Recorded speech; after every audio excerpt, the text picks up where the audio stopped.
E eu convido você para abrir a sua Bíblia,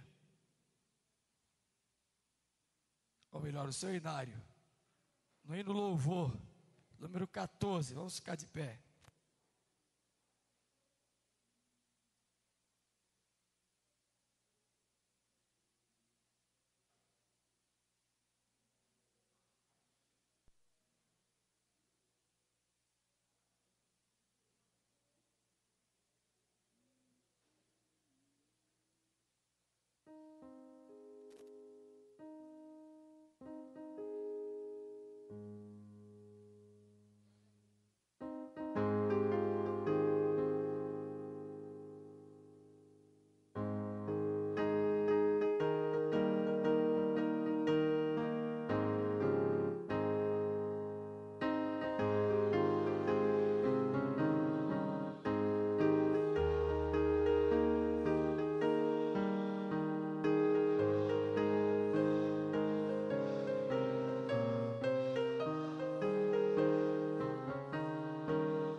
Amém, que seja assim sempre.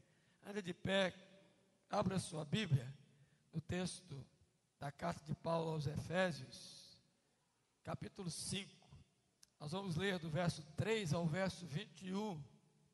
Efésios 5, de 3 a 21. Vamos fazer a leitura alternada.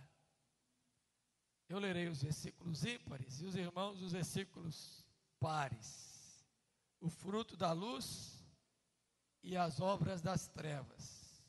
Efésios 5, 3 a 21, nos diz assim o texto sagrado: mas a impudicícia e toda sorte de impurezas ou cobiça nem sequer se nomeiem entre vós, como convém a santos.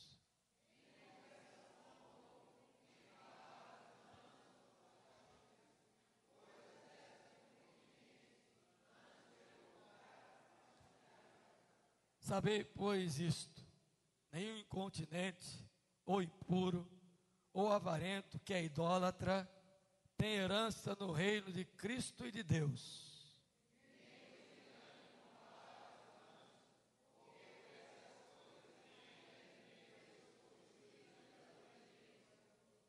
Portanto, não sejais participantes com eles.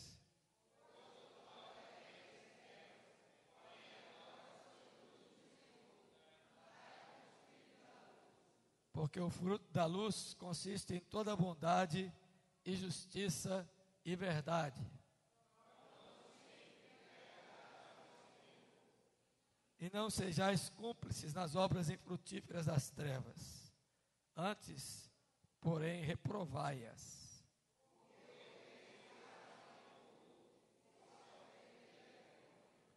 Mas todas as coisas, quando reprovadas pela luz, se tornam manifestas, porque tudo que se manifesta é luz.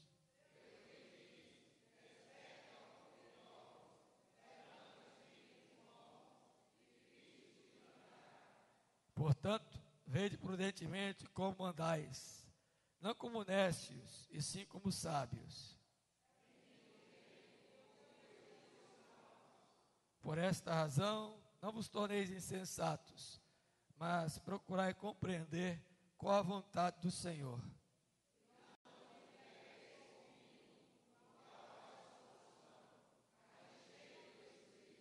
Falando entre vós com salmos, entoando e louvando de coração ao Senhor com hinos e cânticos espirituais.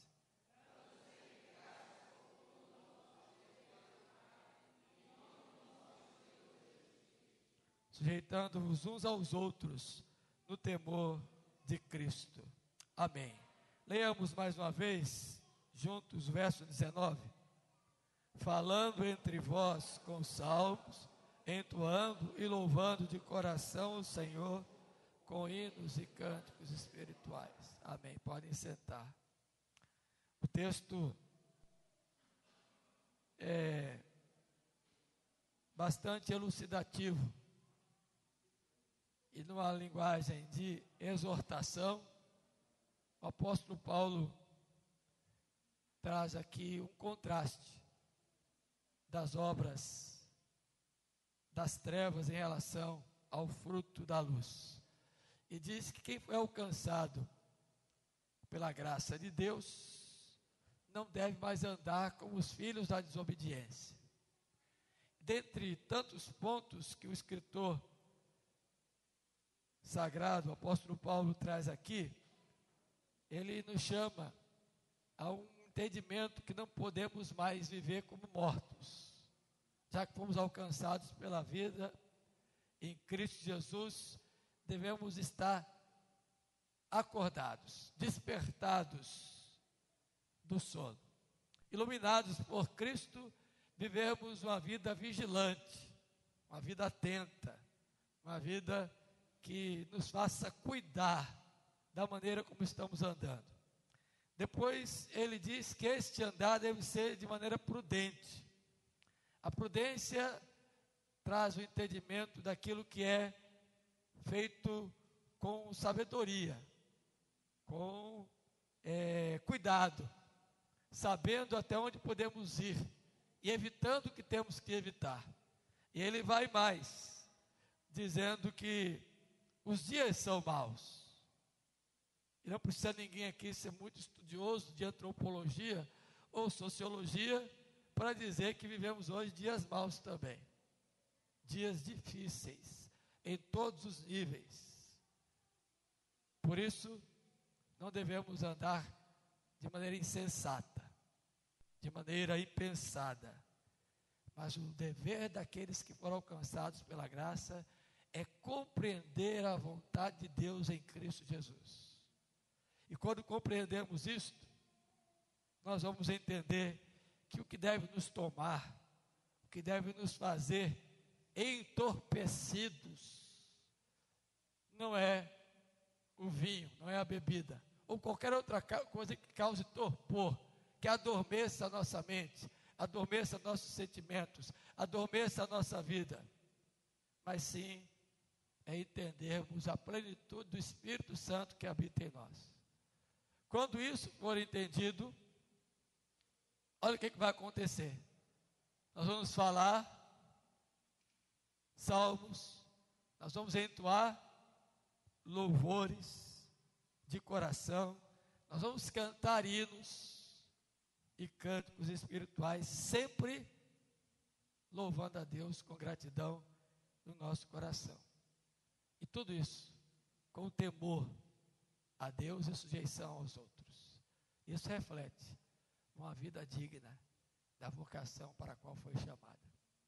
Por isso, vamos louvar o Senhor cantando nossos cânticos espirituais agora e bendizendo a esse Senhor que nos deu a luz do Evangelho, a luz de Jesus, que brilha em nós, que esclarece, que dá entendimento, que nos aponta o caminho, que nos faz andar livre de tropeços, que nos concede entendimento, compreensão, que nos faz, como vocacionados, andar dignamente, que nos leva a um louvor e a um bem-dizer contínuo.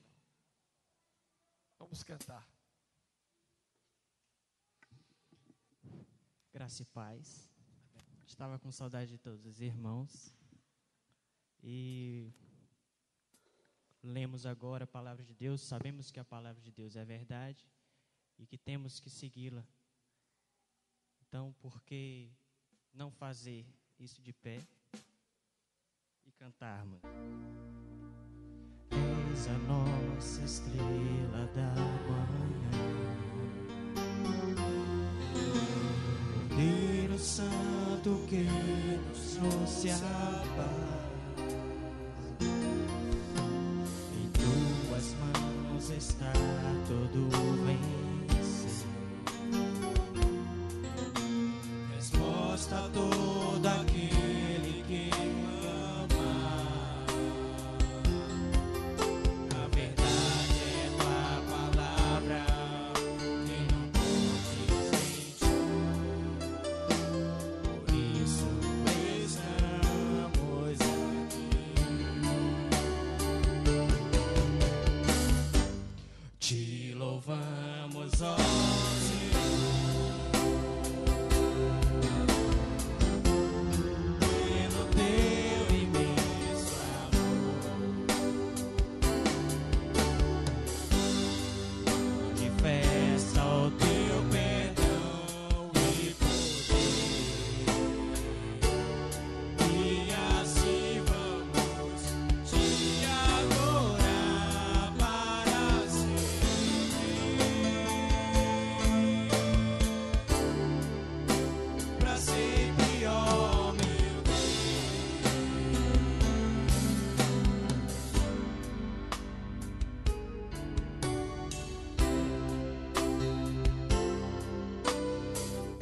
a nossa estrela da manhã, Cordeiro Santo que nos trouxe a paz. Em tuas mãos está todo vencer. Resposta a todo aquele que clama. Verdade é tua palavra.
Ó Senhor, pelo teu imenso amor, manifesta o teu perdão e poder, e assim vamos te adorar.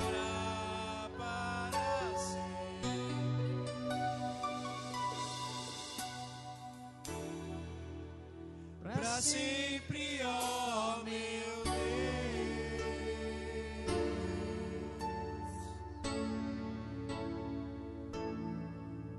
em espírito, em verdade, te adoramos,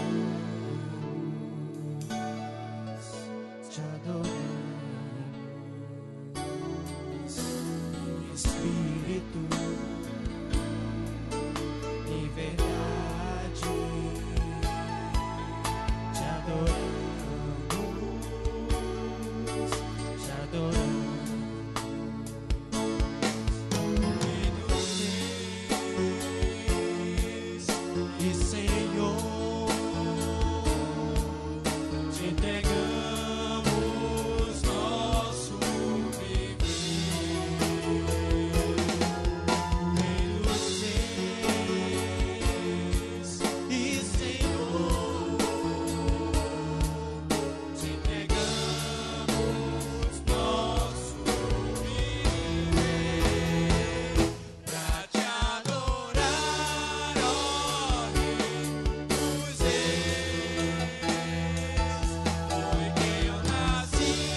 em espírito, em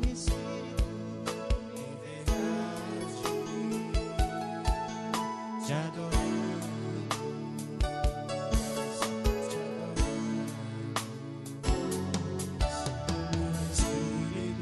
em espírito, em verdade,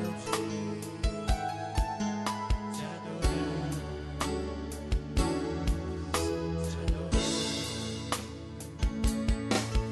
Rei dos reis e Senhor, te entregamos nosso viver.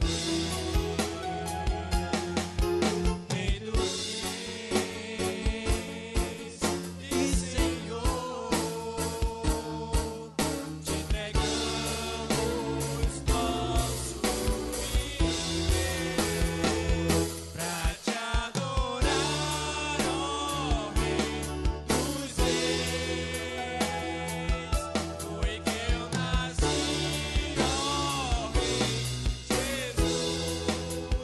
Meu prazer é te louvar, meu prazer é estar cruzados no Senhor. Meu prazer é viver na casa de Deus, onde flui o amor.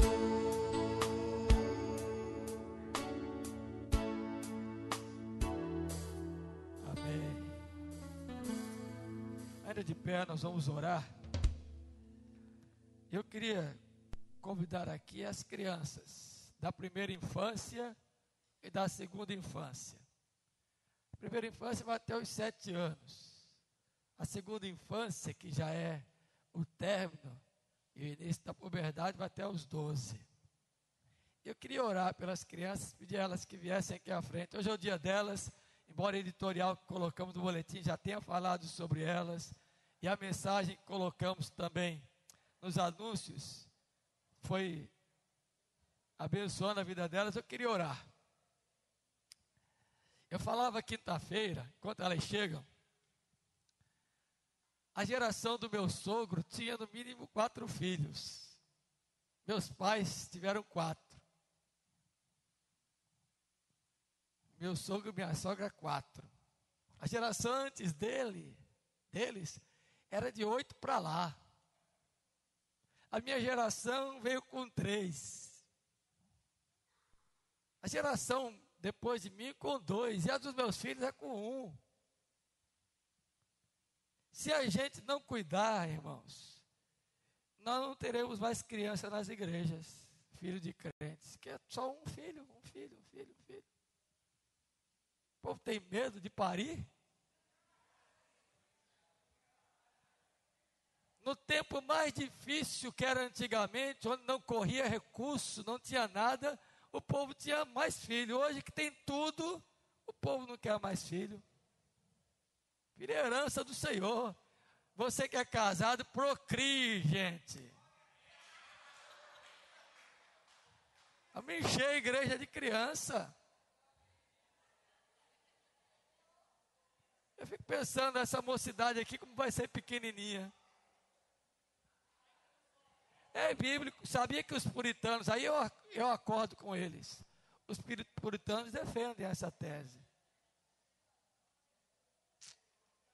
Ah, não posso ter não, que é medo, como é que vai ser? O mundo hoje é mais difícil. É mais difícil do que na época de Noé? Não é não. É igual. É mais difícil do que no século passado? Não é não. É igual.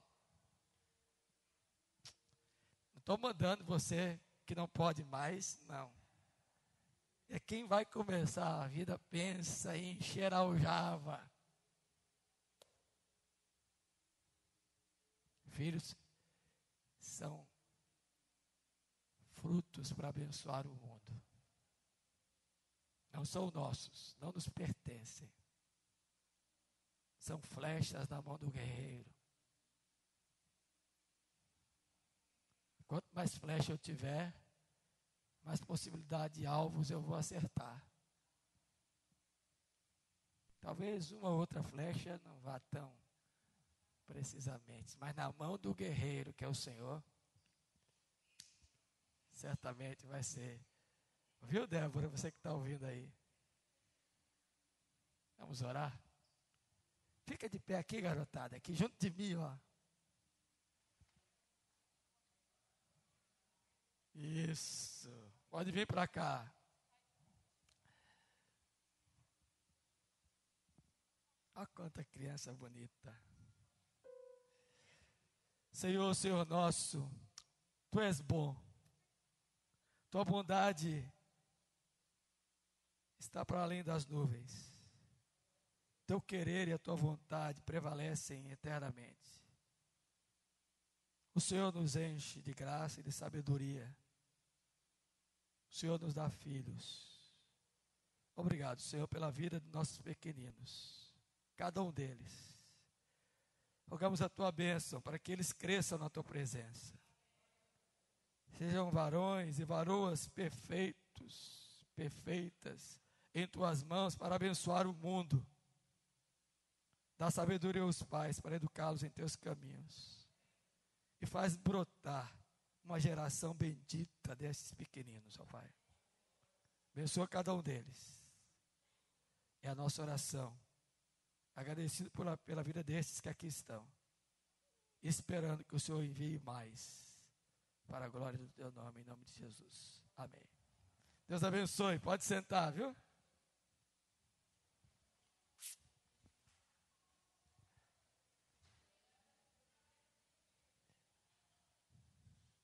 Eu falei de filho, eu vi um bocado de casal aí sorrindo. Abra sua Bíblia aí no Salmo 147. Não vou tomar muito seu tempo. Prometo 11h30 terminar.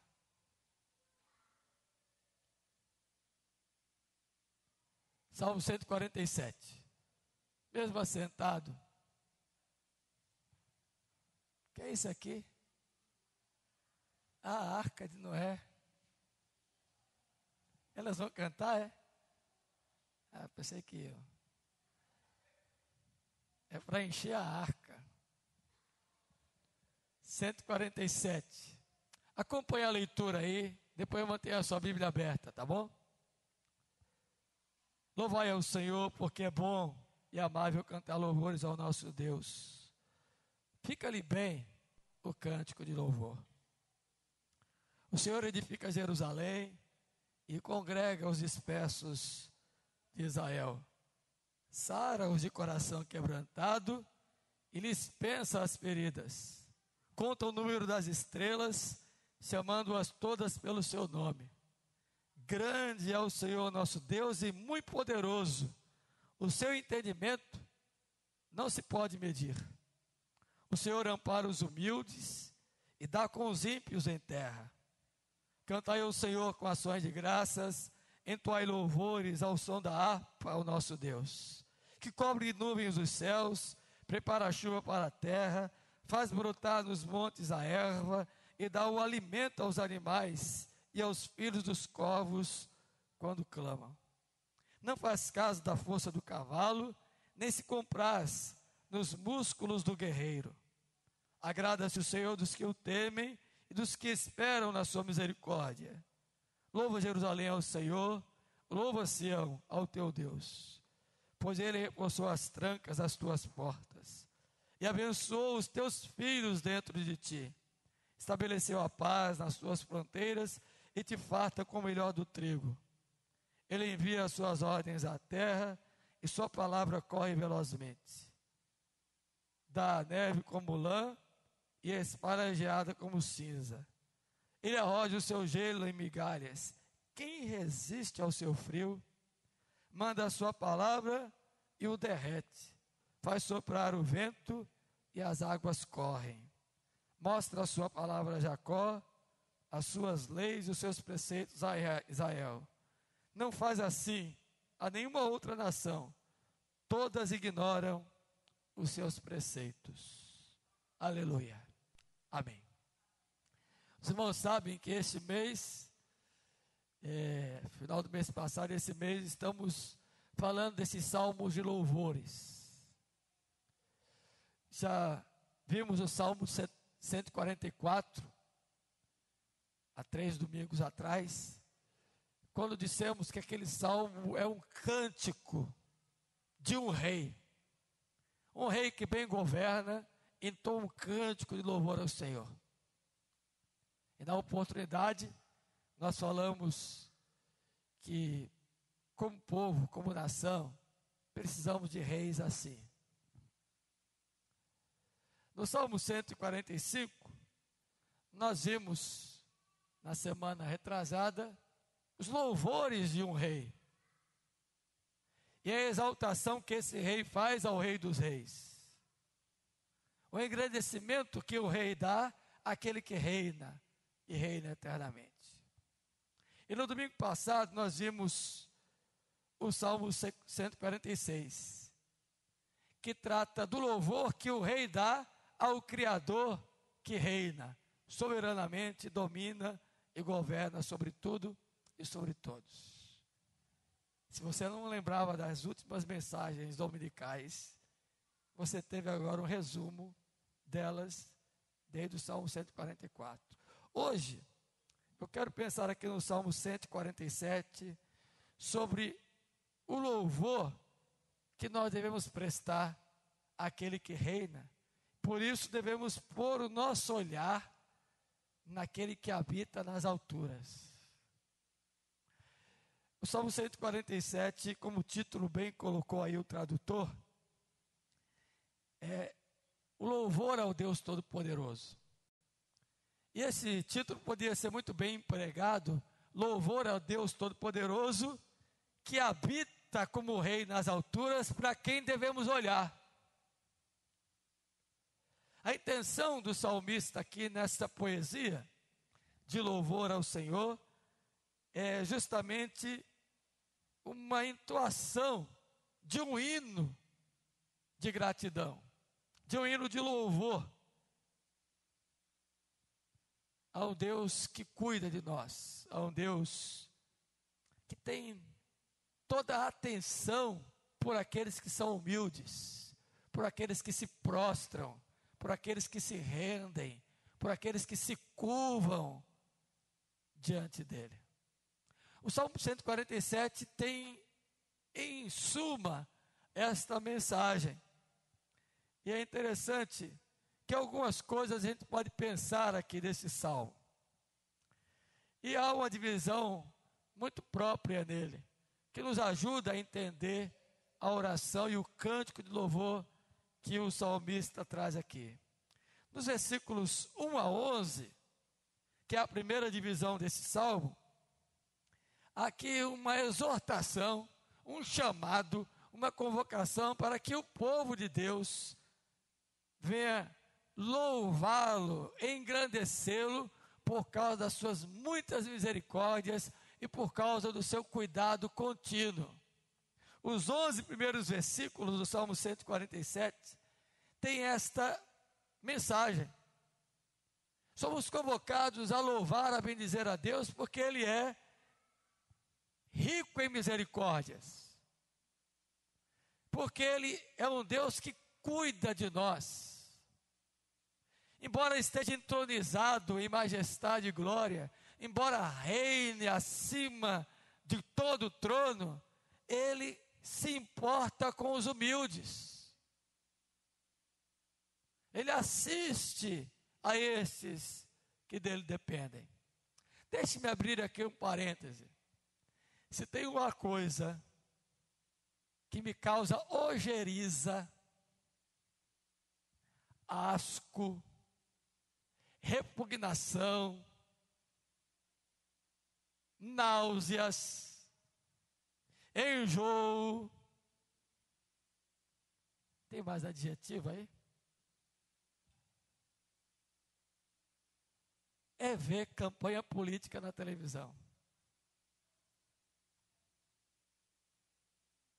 E ver o candidato que nunca vai na casa do pobre, entrar lá e ficar abraçando o pobre senta na sala, aquele sofá todo troncho.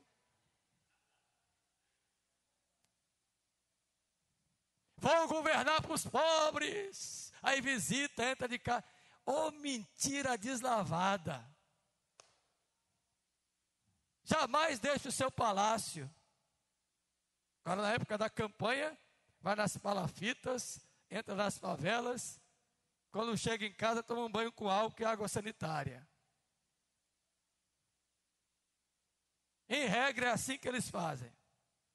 E não tem candidato A, B ou C, não, o partido A, B ou C. Todos eles fazem isso. O que para mim me enoja. Porque quando estão no poder, sequer saem de lá. Primeiro, porque não podem. Segundo, porque não têm tempo. Terceiro, porque na realidade não se preocupam com eles. Ficam lá no seu trono, sentados. Mas Deus não é assim. Deus está no seu trono. E embora lá, na sublimidade das alturas, como majestoso e soberano Deus que é, Ele se inclina para ver o que passa na terra. Ele desce de lá e vem até nós e fez isso na pessoa de Jesus. Quando não julgou o direito de ser igual a Deus, antes a si mesmo esvaziou e assumiu forma humana e veio até nós, andou nas estradas poeirentas, sofreu fome, sede, cansaço. Nasceu, aliás, já nasceu entre animais, numa manjedoura. Deus que se inclina, que se importa, que vem até nós. Mas aqueles que se humilham, aqueles que sentem necessidade dEle, aqueles que precisam ser acolhidos por sua misericórdia, aqueles que dependem do seu cuidado, por isso louvam continuamente ao Senhor por suas misericórdias e por seu cuidado. Essa é a primeira seção do Salmo. Eu não vou ler versículo por versículo, porque eu disse que ia terminar 11h30 e não vai dar tempo de expor. Mas você, quando chegar em casa, você para e leia os primeiros 11 versículos e veja se não é isso que o Salmo está colocando. A segunda parte do Salmo, que vai dos versículos 12 a 20, é uma apresentação que o salmista traz do louvor que devemos dar a esse Deus Todo-Poderoso, o El Shaddai, o único que tem todo o poder, porque Ele é um Deus que traz salvação e traz prosperidade ao seu povo. Ele não apenas se inclina para ver o que se passa, Ele não apenas desceu para ver o que está acontecendo, mas Ele traz resolução, Ele traz solução, Ele traz salvação, Ele faz com que haja a prosperidade no meio do seu povo. E esse é um Deus vivo. Logo então, irmãos, pensando nisso, nós fomos chamados a louvar a Deus, e esse deve ser nosso intento, nosso contínuo trabalho, nossa atividade, porque Deus é misericordioso e cuida de nós. E nossa esperança deve estar nele, não no rei passageiro, não nesse que é sofismático, que se assenta no trono e não se importa com os humildes depois de lá estar. Mas num rei que de fato atenta e cuida daqueles que lhe pertencem, lhes traz misericórdia, lhes traz salvação, faz com que possam prosperar. E a prosperidade aqui não é apenas do ponto de vista material, do ponto de vista das posses, mas sobretudo a prosperidade da alma. O Salmo 147 alude a esse pensamento. A formosura de Deus deve fazer com que eu e você, que somos criaturas feitas à sua imagem e semelhança, venhamos a louvá-lo por sua bondade, por sua misericórdia, por seu cuidado, por sua salvação, por sua ação em nossas vidas. É razoável que o crente assim pense. É razoável que quem teme a Deus assim faça. É razoável que aqueles que foram alcançados e alvejados por essa misericórdia assim pratiquem. Por isso eu fico muito triste quando eu vejo pessoas colocando a esperança em homens, mesmo a nível de nação, porque as nações estão nas mãos do Todo-Poderoso.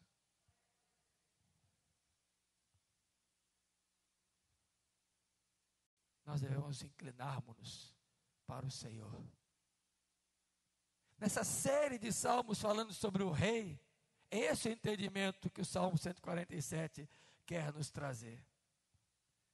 Deus é aquele que reúne os pecadores que estavam longe, distantes, vivendo à margem, marginalizados da graça. Por Deus foram alvejados por esta graça, alcançados para a salvação, visitados com misericórdia, e esse só tem uma coisa agora a fazer: louvar e engrandecer ao Senhor. Por isso que o Salmo diz: louvarei ao Senhor, porque é bom e amável cantar louvores ao nosso Deus. Fica-lhe bem o cântico de louvor. O Senhor edifica Jerusalém e congrega os dispersos de Israel, os que estavam longe, os que estavam afastados, os que estavam marginalizados da graça. O Senhor vai lá e traz cada um e os enrola na sua graça. A palavra que aparece aí para congregar é esta. É a ideia de enrolar no manto. Entenda, você estava longe, afastado de Deus, à margem da graça, disperso, andando conforme o seu querer e a sua vontade. Alguns até de nariz empinado, julgando que por si só alcançaria alguma bênção. E Deus vai lá e te alcança e te traz com a sua misericórdia, com a sua graça. Te salva, te cuida de você e faz você prosperar. Amém? Deus é o Deus que cura nossas mazelas. O texto diz aí que ele conta o número das estrelas, chama cada um pelo seu nome. O entendimento dele é tão grande que não se pode medir, mas ele ampara os humildes. Não faz caso da força do cavalo, nem se compraz dos músculos do guerreiro. Mas ele agrada-se dos que o temem e dos que esperam na sua misericórdia. O versículo 14 diz que ele estabelece paz, que ele traz fartura do melhor do trigo. É o Deus que cuida de nós, não nos desampara. E é interessante, irmãos, que o versículo número 15, diz assim: ele envia as suas ordens à terra e sua palavra corre velozmente. Essa expressão faz parte do entendimento que o judeu possuía, e os antigos, de uma maneira geral, a respeito da palavra. Para o povo no Oriente, nós aqui no Ocidente não prestamos muita atenção a isso e nem prezamos muito esta verdade. Mas o oriental, especialmente os judeus, eles entendiam a eficácia e o poder que há nas palavras.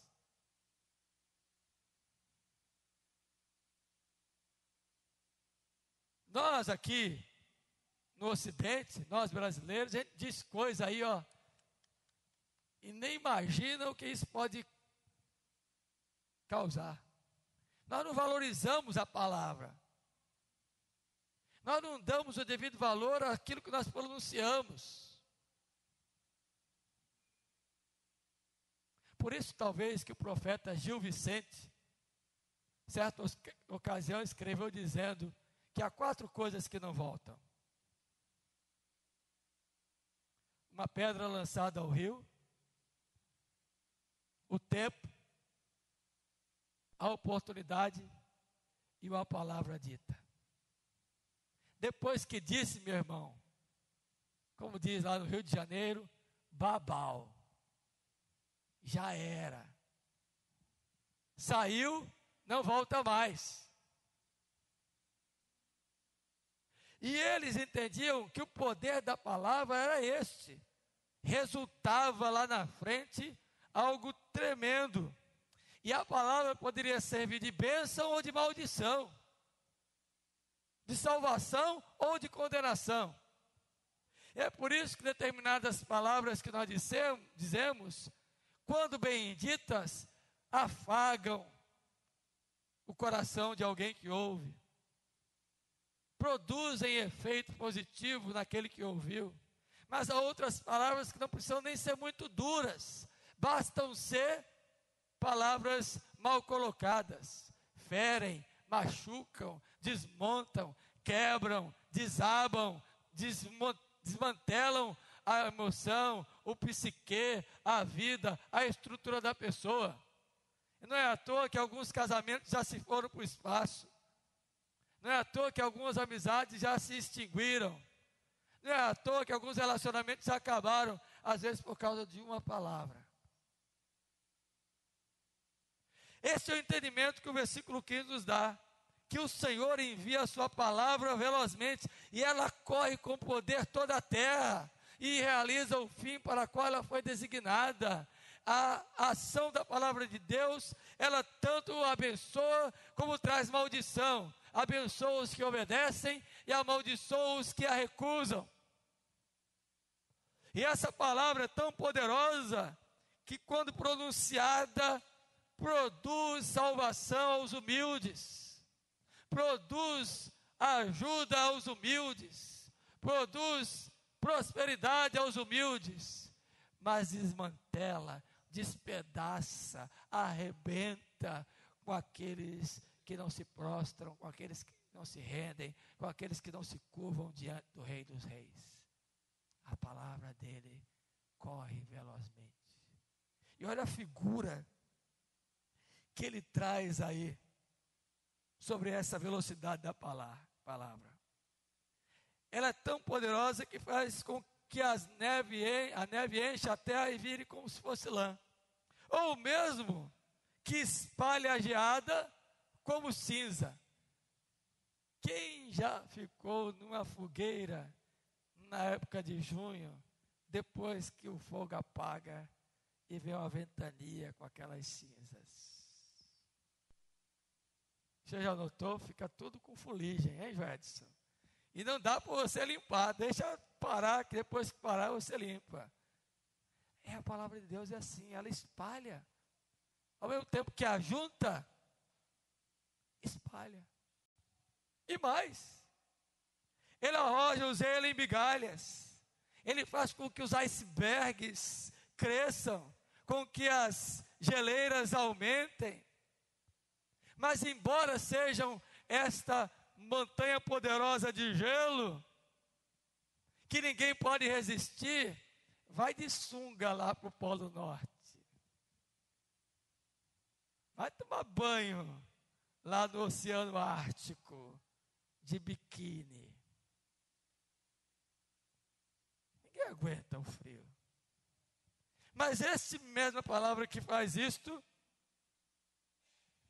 vem e derrete toda a pedra de gelo, tudo se desfaz. Sabe por quê? Porque Deus quer revelar aos que lhe pertencem verdades preciosas de que a sua palavra é poderosa. E a palavra de Deus é Jesus, o verbo que se fez carne. Aquele que é pedra de tropeço para os que rejeitam, é pedra de escândalo para quem não crê nele, mas é rocha firme de salvação para quem nele for estabelecido. Salmo 147, concluindo, nos chama a pensar nessas verdades. E eu quero dizer para você, concluindo, 3 verdades desse salmo. A primeira, Deus é o nosso Salvador e só Ele pode redimir a nossa alma. Versículos 1 a 6 nos fala sobre isso. Só o Senhor salva. Embora seja rei, somente Ele tem poder para vir até nós e nos redimir e nos salvar. Segundo, Deus cuida dos que lhe pertencem. Versículos 7 a 11. Não se sinta abandonado. Deus cuida de você. Há o hino da poesia da pena de Kleber Lucas que diz isso. Kinder Ovo. Kinder Ovo. Deus cuida de mim. Quer ver? Só essa estrofe. Olha que coisa bonita. Deus cuida de mim, na sombra das suas asas. Deus cuida de mim. Eu amo a sua casa. Por quê?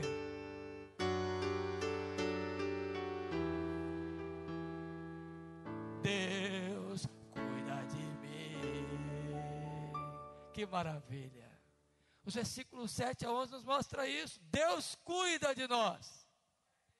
Não estamos lançados à própria sorte. Não estamos abandonados. O Rei entronizado em glória e majestade, o Todo-Poderoso se inclina e cuida de mim. E por fim, os versos 12 a 20, onde lemos sobre a palavra, nos mostra que esse Deus é um Deus que ordena e acontece como Ele manda. O que vale são as ordens de Deus. É aquilo que Ele manda que tem sentido e que faz a diferença. Por isso, creia nele, meu irmão, minha irmã. Renda-se a Ele. Volte-se para Ele. Curve-se diante dEle e venha bendizê-lo sempre. Amém? Que assim seja. Fica de pé. E saia nesta manhã daqui.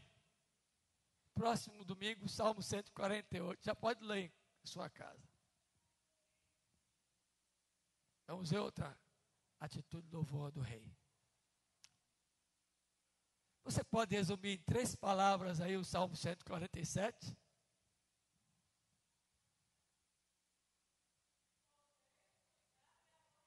Pronto, olha aí. Poder que salva, cuidado que assiste, ordem que resolve.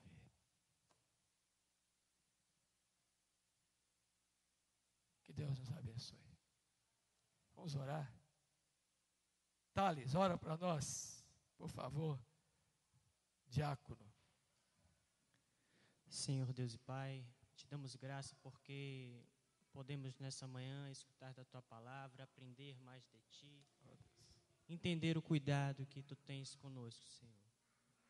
Muito obrigado porque temos a oportunidade de estarmos aqui como igreja. Amém. E assimilarmos juntos, Senhor, as propostas trazidas neste livro, Senhor. Oh, as Deus. verdades que temos que aplicar nas nossas vidas.